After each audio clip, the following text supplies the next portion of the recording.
여러분도 코올리기 시절에 다들 한 번쯤은 장롱 속에 숨어본 기억이 있으시죠? 저 같은 경우엔 툭하면 다락에 기어 올라갔습니다. 그 바람에 부모님께 아담 맞느라 등짝에 바람 잘 날이 없었죠.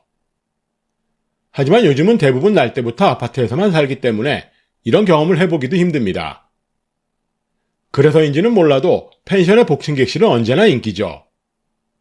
왜 그런지 정확한 이유는 모르지만 아마도 어릴 적에 장롱이나 다락에서 느꼈던 감정을 떠올렸기 때문이겠죠. 무언가 색다른 공간이 주는 흥미진진한 말입니다. 그리고 이런 소소한 기억과 발칙한 상상이 남들과는 전혀 다른 객실을 만들 수 있는 실마리를 제공해줍니다. 하지만 그저 형식에 맞춰 도면만 쳐내는 건축사무소에 이런 천진난만한 상상력을 기대하긴 어렵겠죠. 아니, 건축사무소 탓만 할 일도 아닙니다. 진지한 고민과 세세한 계획 없이 그저 막연한 희망과 기대만 품는 우리도 문제죠. 그뿐만 아니라 알 수 없는 건의와 전문적인 용어에 주눅들어 찍소리 못하는 경우도 많습니다. 그렇다면 과연 어떻게 해야 할까요? 무언가 남다른 펜션으로 돈을 벌 욕심이라면 기존의 틀을 깬 상상력을 발휘해야죠. 바로 이런 상상 말입니다. 발칙한 상상력을 발휘하기에 앞서 펜션의 객실은 어떻게 이루어져 있는지부터 알아보죠. 아주 옛날에 만들어진 펜션 중엔 일반 주택처럼 현관문을 지나서 객실로 들어가는 구조도 있었습니다. 쉽게 말해 안방과 사랑방, 건너방을 각각 객실로 빌려주었다는 얘기죠. 요즘 시각에선 꽤나 어색한 구조지만 그나름의 독특한 매력도 있었습니다. 하지만 어느 순간 모텔방처럼 생긴 객실에 싱크대를 더한 커플 펜션이 생기기 시작합니다. 한 명이라도 더 받을 욕심에 가족이나 단체 펜션도 연립주택과 다르지 않게 변했죠. 사실 당시만 해도 나쁘지 않은 선택이었습니다. 70평이라는 한정된 면적에 최대한 객실을 많이 뽑아야 하는 농어촌 민박으로서는 가장 효율적인 구조가 모텔방 형태죠. 연립주택 구조도 마찬가지입니다. 잠자리를 따로 해야 한다고 여기는 이상 그 이상의 구조를 떠올리긴 힘들죠. 왜 그럴까요? 기능적으로 봤을 때 펜션도 주택과 크게 다르지 않습니다. 침실과 거실, 주방과 욕실이 객실을 구성하는 전부죠. 원룸형 객실은 거실이라고 불릴 만한 공간조차 없습니다. 방도 좁아서 대부분 침대 옆에 주방이 붙어 있죠. 커플 펜션이 모텔방과 비슷하다고 말하는 이유입니다. 그나마 연립주택 구조의 가족이나 단체 펜션에서나 볼 수 있는 공간이 거실이지만 기껏해야 소파에 앉아 TV만 봅니다. 가장 골 때리는 공간이 욕실이죠.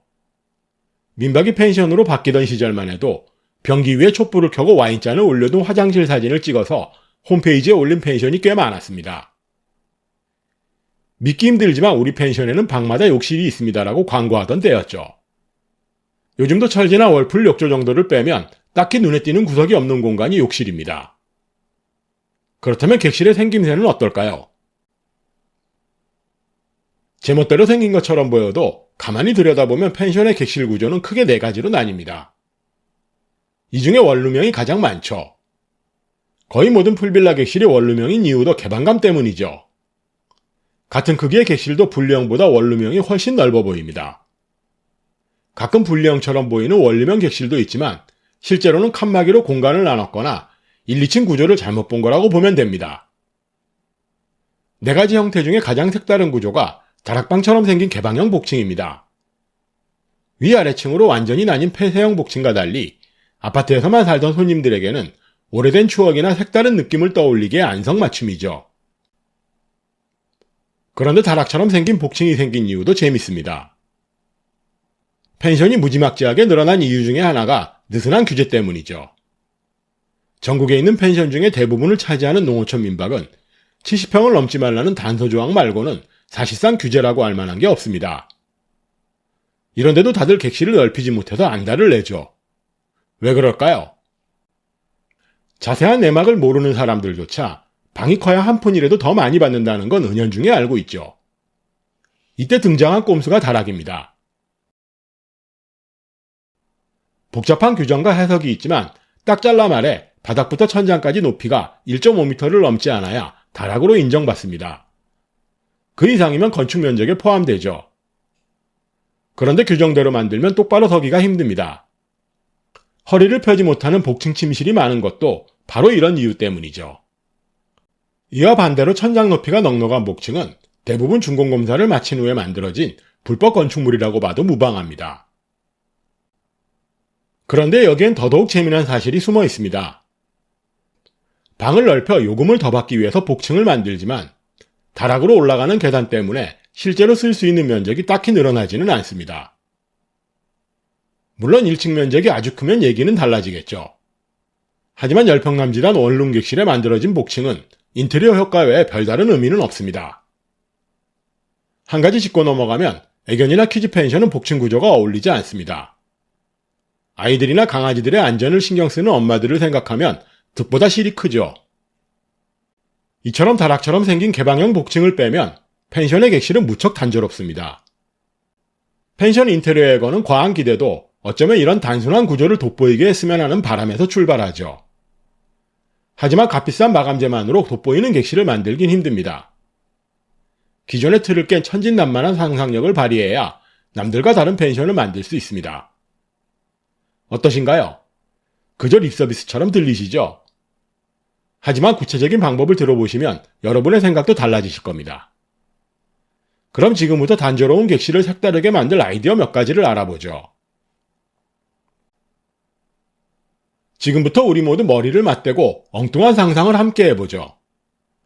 과연 침실과 거실, 주방과 욕실은 모두 한 공간에 있어야 할까요? 침실이나 거실을 방 밖에 두면 어떨까요? 온통 유리로 된 욕실은 불가능할까요? 복층에 주방을 두면 어떨까요? 얼핏 말도 안 되는 상상 같지만 곰곰이 따져보면 아예 불가능한 얘기도 아닙니다. 약간의 기술적인 검토와 제반시설만 뒷받침되면 충분히 가능한 구상들입니다. 물론 평범한 구조의 펜션보다 건축 비용은 비쌉니다. 하지만 불필요한 인테리어 비용을 줄일 수 있어서 큰 문제는 아니죠.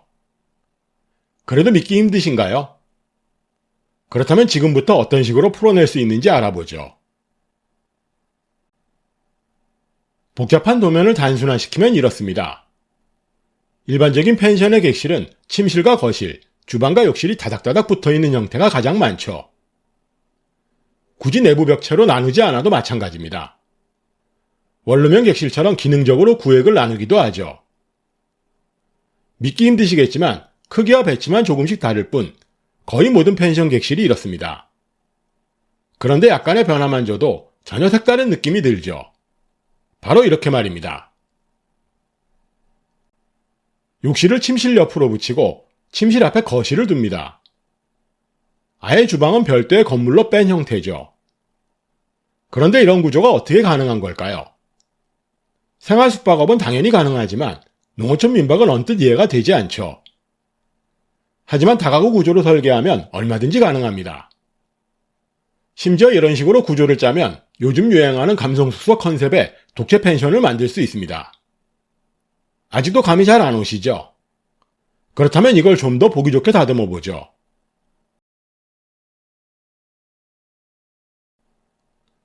침실과 욕실은 건식으로 만듭니다. 화장실과 샤워실을 분리하고 세면대를 따로 두면 고급스러운 분위기의 욕실이 되죠. 거실은 아예 밖으로 빼는 방법도 있습니다. 침실과 거실 사이에 폴딩 도어를 설치하면 탁 트인 느낌이 들죠. 야외에 두기 부담스러우면 지붕만 덮고 사방벽을 통유리로 막아도 비슷한 분위기가 납니다. 따로 떨어진 주방은 쓰임새가 다양합니다. 마음껏 바베큐를 즐기며 파티 분위기를 낼 수 있죠. 관리도 훨씬 편합니다. 여러분 보시기엔 어떤가요? 제법 그럴싸하지 않나요? 하지만 여기가 끝은 아닙니다. 앞에서 얘기한 천진난만한 아이디어를 더할 수 있죠. 발칙한 상상력을 조금만 발휘하면 벽을 터서 통유리를 넣어 온실 같은 분위기의 욕실을 만들 수 있습니다. 밖에서 안을 들여다볼 수 없는 위치면 안성맞춤이지만 높은 담장을 쌓아 작은 정원을 만들면 되죠. 어떠신가요? 우리 모두 눈을 감고 상상해보죠. 햇살이 비치는 스파에 몸을 담근 채 파란 하늘과 예쁘게 꾸민 정원을 바라보는 느낌은 과연 어떨까요? 침실에 노천탕을 만드는 방법도 있고 야외 거실에 불멍을 둬도 좋죠. 사진 찍기 좋은 야외 풀장까지 만들면 침실과 거실, 주방과 욕실이 다닥다닥 붙은 객실과는 사뭇 다른 분위기를 손님들에게 선사할 수 있습니다. 이 밖에도 천진난만한 구상과 발칙한 상상력을 조금만 발휘하면 남들과는 다른 펜션을 어렵지 않게 만들 수 있습니다. 하지만 이와 정반대로 틀에 박힌 생각으로 펜션을 바라봐서는 절대 어렵죠. 기껏해야 모텔방이나 연립주택 스타일의 객실만 떠올리게 됩니다. 지난 영상에서 설명한 판매효율도 마찬가지죠. 누구나 한 번쯤 찾아가고 싶은 펜션을 만들어야 원활한 객실 판매가 가능합니다. 보통은 평당 10,000원 이상 받기 힘들지만 입소문이 자자한 펜션은 말 그대로 부르는 게 값이죠. 기획설계? 그저 뜬구름 같은 얘기는 아닙니다. 어릴 적 다락이나 장롱 속에서 느꼈던 색다른 기분만 떠올리신다면 여러분도 충분히 해내실 수 있는 작업입니다. 오늘도 긴 영상 시청해주셔서 대단히 감사합니다. 지금까지 펜션 프로젝트 팀 로직이었습니다.